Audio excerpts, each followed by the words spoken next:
Welcome. Welcome to a more serious video out of the mix. It's me, a Karcher, and this is my grandfather, Roger. He is I would say, the best hunter in all of Alaska, and he's got a pretty cool hunting blog. And how long have you been running the hunting blog for? A little over 3 years right now. 3 years? You want to tell us a little bit about it? Yeah, actually it was set up by Nathan's brother, given to me. I'd been trying to write a story for a long time, and I wasn't making too much progress, so they decided that if we set up a hunting blog, and for me to post a story every 2 or 3 weeks or whatever, that would that way I could get enough material to write a book, which is what I actually really wanted to do. And so I think it's been going very well. After we set the site up, I have written now 77 stories, probably have a little over 700 photos, quite a few videos. We've actually had 112 countries sign in, and a little over 2,000 cities that check it out. So again, number-wise, it's not great numbers, but still. That's a big audience. A lot of interest, but I don't understand why some of these different countries are looking at it, since everything's in English, and especially the stories and stuff. But anyway, it's been fun. It's been a good way to remember my life. So, I've been up here 52, 53 years, and the way the blog really goes is I've got a lot of stories about my hunts as a resident hunter, which I started hunting up here in 1966, and then it goes through my 23 years of guiding, and then the last things that we've been doing is the hunts with you guys, with the grandkids and my son-in-law, and so anyway, that's what we have on there. So the stories are intermingled with. Some will be of the hunting a long time ago, some of them will be current, and then some of them will be of the guide operation. So. Well, your primary goal was to set out to kind of set aside those stories to write a book, like you said. Right. I think you've definitely reached that point. Yeah. But I've heard a lot of stories on there that I never even heard growing up, and there's a lot of crazy stuff that I've learned from them. So they're definitely fun and interesting, especially with the pictures, like you're playing in that lake. A lot of different experiences that would be kind of embarrassing, basically. But again, a lot of experiences. But as I tell everyone, and I've said this in some of the stories, is when you spend, I was spending 90 to 100 days a year out in the wilderness using small airplanes, small boats. I mean, we're from little folk boats to inflatables, nothing ever big, and then crossing raging streams, climbing cliffs, and doing all these kind of things. When you spend that much time in the wilderness, things are going to happen, good things and bad things, and especially with all the elements that we have in Alaska, with the high winds, a lot of rain, different floods, all those kind of things. So the experiences are really broad. When you again go over 52 years of being out there doing those kind of things. So I've enjoyed, I'd say, most all of them, but again, no one enjoys bad weather and enjoys things like that. It's fun to hear about it, though. That's just the way it is. Yeah. Well, if you want to check it out, there's a link down below to his website called Harm. Right now we're actually going to read through one of his stories, and then afterwards we're going to ask him some questions, hang out. You guys leave your comments below, and if you want, we'll do another video where he can answer your questions, and we can maybe start a weekly series of these. I know you guys liked the last one, but without further ado, you ready to? Sure. Yeah. I always tell everybody I'm not a very good writer. I'm a fairly good storyteller, definitely not a real good reader. But anyway, I thought it was nice that Nathan asked me to do this, and I'm more than willing to, for sure, do it. And I hope you enjoy it. Anyway, this story, the name of it is The Worst Day of My Life. In the spring of 1985, AAA Alaskan Outfitters purchased a PA-18, or what is better known as a Super Cub, from Tim Horton. Tim was one of our first spring brown bear clients. When I was in the Air Force, I got my pilot's license while I was a member of the Elmendorf Aerial Club.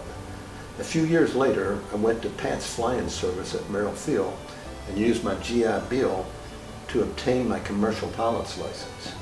While flying at Pat's, I received instructions on taildragger aircraft and also picked up my float rating. Now that AAA has a Super Cub, I got some needed off-airport instructions for Tony Lee.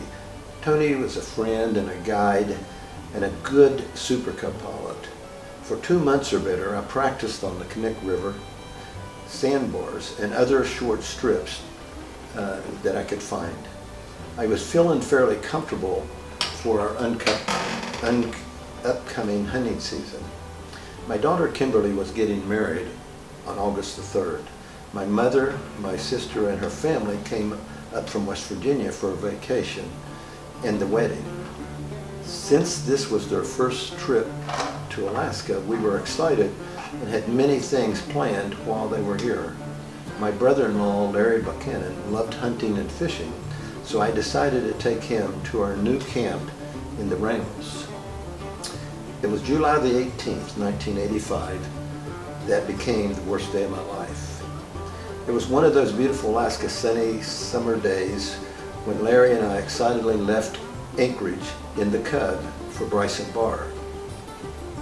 On the way up, we spotted a 60-inch plus moose, bull moose, lying in a shallow lake and a herd of bison running up the Chittenden River. After we landed at Bryson Bar, we had lunch and went looking for some sheep in the mountains above camp. We spotted many sheep and a few goat before heading back. We were going to Big Bend Lake to fish for grayling. I had only landed on the strip a few times in June. The altitude of Big Bend Lake was 4,000 foot elevation. The strip was grass and was about 600 foot long. It had a little side angle to it with a swamp at both ends. It definitely wasn't a great strip. After a great afternoon of fishing with the mountains reflecting in the lake, Larry told me this was one of the best days of his life. It was just a little after 10 p.m. and I asked him if he wanted to see if we could spot a grizzly on one of the mountains or one of the hillsides around the area, and he replied yes. So I checked the hanging surveyor's tape that we had for a windsock on the tack shed. It showed the wind very light and variable, the same as it had been most of the afternoon. I decided to take off from the end that was slightly downhill. I pulled the plane back and dropped the tail wheel into the swamp. I took a picture of Larry standing by the plane, and then we got in. After starting the engine, I held my brakes, checked the mags, and gave it full throttle, and adjusted the mixture for maximum RPMs. With half flaps down, we started down the strip. A little after midway of the strip, I felt that it didn't seem like I had full power, so I reached up to make sure. Nothing changed, so I popped the flaps. We lifted off, but slow. I kept the nose down to gain speed, but the plane started to settle. I know now that it was a downwind breeze that pushed the plane down. We had to clear a 5-foot high alder at the end of the strip, and we did, but as we settled, the 30-inch airstreaks hit the alder about 50 foot past the end of the strip, and the plane did a slow roll. As the right wing hit, it separated, and if you know how the old Cubs were wired, the electrical and gas are on the right side wing root, so a spark ignited the gas, and we were instantly in a blaze.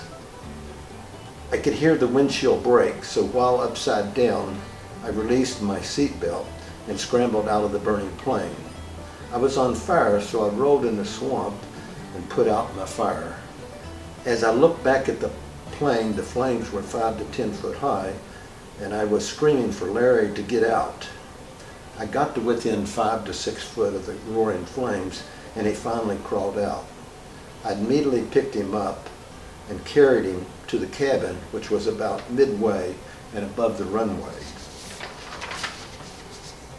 I had a first aid kit in the cabin, which had a good first aid book and Percodan for painkillers. I gave him water and the painkillers.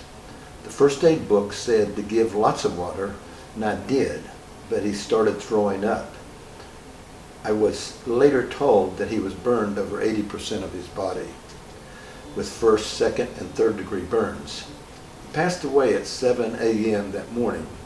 I attempted mouth-to-mouth resuscitation with no success. I put him in a sleeping bag and waited for rescue. The ELT, or the emergency locator beacon, in the airplane had burned, but I had one in the cabin that I turned on during the night.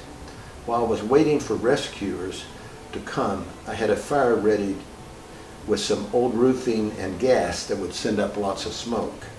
I had a signaling mirror ready, so now all I could do was to wait. During the night, as I sat with Larry, I had many deep thoughts, especially about my sister and her 3 little boys. What had I done? My wife Karen doesn't like little airplanes and was concerned that something like this would happen. I had tried to convince her that they were actually safer than big planes, and I really still believe this, but after such a major accident with the loss of life, I made the decision to quit flying. After 3 p.m., a C-130 flew up the middle of Chittenden River. It was about 5 miles from Big Bend Lakes. I tried signaling with the mirror, but the plane continued up the river. About 5 miles up the river, the pilot turned and started to come back. When the plane was straight in front of me, he turned and went 180 degrees away from me. Then, after a few miles, he turned and came straight toward me. I knew he was homing in on the ELT signal. I had set the fire and was now signaling again. As they flew over me, they circled and then dropped me a parachute with a radio. Once I had the radio in my hand, I started to tell them the status. I broke down. I had made it until I talked to the first person.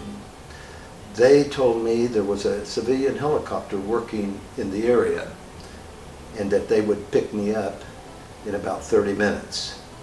When the helicopter arrived, we loaded Larry and me in and were flown to Golconda Airport. There we were loaded into a C-130 and flown to Elmendorf Air Force Base. Since I was retired Air Force, my burns were treated at the base hospital and I was released. The next day, after things had settled down some and I was alone with Karen, I told her that I had decided not to fly anymore. She said she would rather that I not fly, but that I should give it time and make sure that I could live with that decision. I loved flying, but having the responsibility of someone's life in your hands is huge. I never took that lightly before my accident, and now that I was responsible for the loss of a life, it would forever be on my mind. To this day, over 30 years later, I can still hear the windshield breaking and the roar of the flames and the sight of Larry after he came out of the airplane. It is etched in my mind forever. I would tell any young pilot, or I guess any pilot, that when you have a passenger in your plane, you basically have their lives in your hands. Anyway, that was one of my, sadder stories.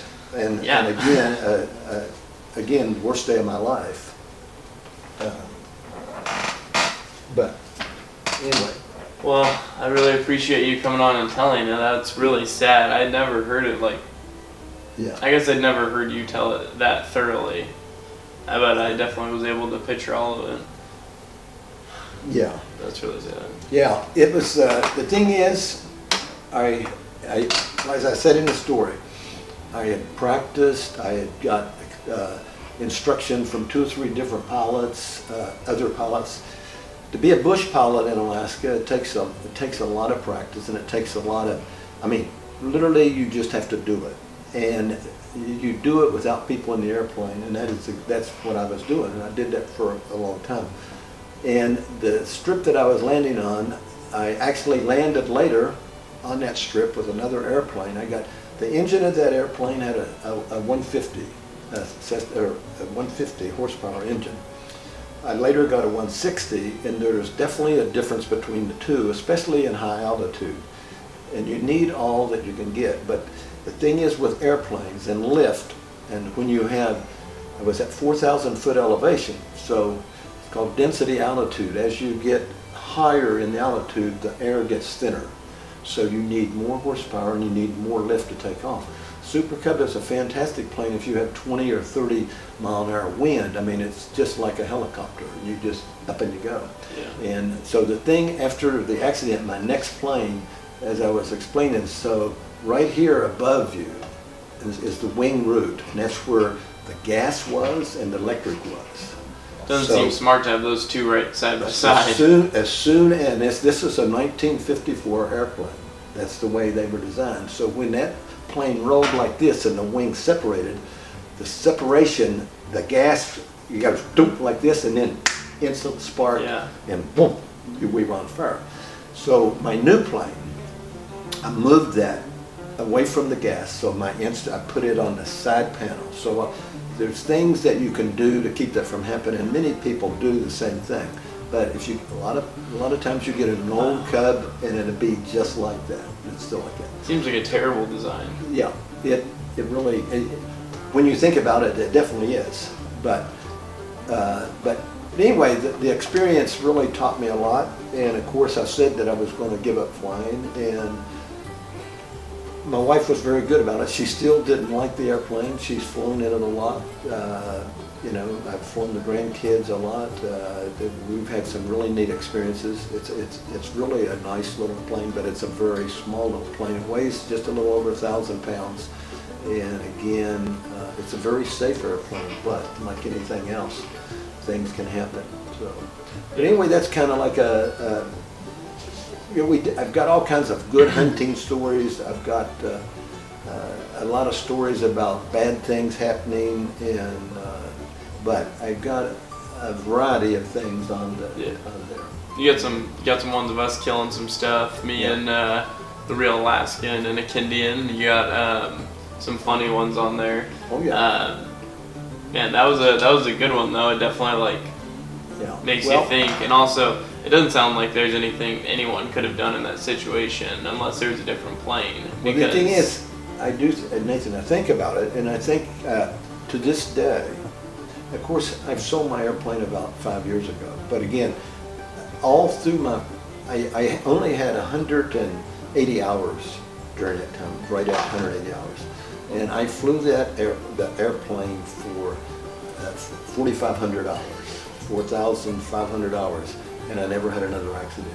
That was an accident that happened. So the thing is, it was like a freak deal, but it still, the thing is, in those airplanes, it was just something that happened. But I do think that if I had been in my airplane after 1,000 hours or so, it's just a feeling. They always say that flying a Super Cub is by the seat of your pants. It's a feeling. You don't have all the gauges and everything that the other planes. You feel the airplane, and you feel if it's settled, if it needs to do this, and you pull your flaps, you flop. That's how you get it off of the ground, and as soon as you do, you take it off. You feel different things, and you just feel it around you. I really believe that I could take off, do that same thing again with more experience, and it would just be a little more finesse to keep it from settling. I would have held it up. If you know how when you're flying, you pull the nose up too much, you stall. Yeah. So you pull it up, it stalls, and you go in this way. I was trying to keep it from stalling, so I was just kind of letting it barely, and it just wasn't enough. If I'd had 160 horsepower, I truly believe that it wouldn't have settled. It would have been like this. So what had happened is you should always take off into the wind. And I was taking off. The wind had been very nominal, back and forth, just barely. But as I took off, what had happened is, I say, the breeze it's a down breeze. We were in the mountains, so the breeze come and hit the airplane this way. Kind of push. So it just pushed, it just barely pushed me down enough that the wheel hit and away it went. And if I'd had good wind this way, that would have never happened. It's Such just a something weird that I deal. could not control. But anyway, yeah, that was a bad deal. Well, I appreciate you coming on and telling the story. I hope you guys enjoyed. Like I said, make sure to go check that out. So it's just down below. I don't know if you guys remember this. Roger gave us this in a vlog in the wintertime when we accidentally drove into each other. So put that up right here. That was from a friend, taxidermist friend of mine. He was getting rid of stuff, and I said, "Oh, I'll take that to Nathan. You can use it in these videos." But again, And we have. yeah, there we go. Yeah. But anyway, it's been fun, been a pleasure. Yeah, I appreciate it, man. Yeah, had fun. Well, Yeah. later, guys. Make sure to go check out Harm. Peace.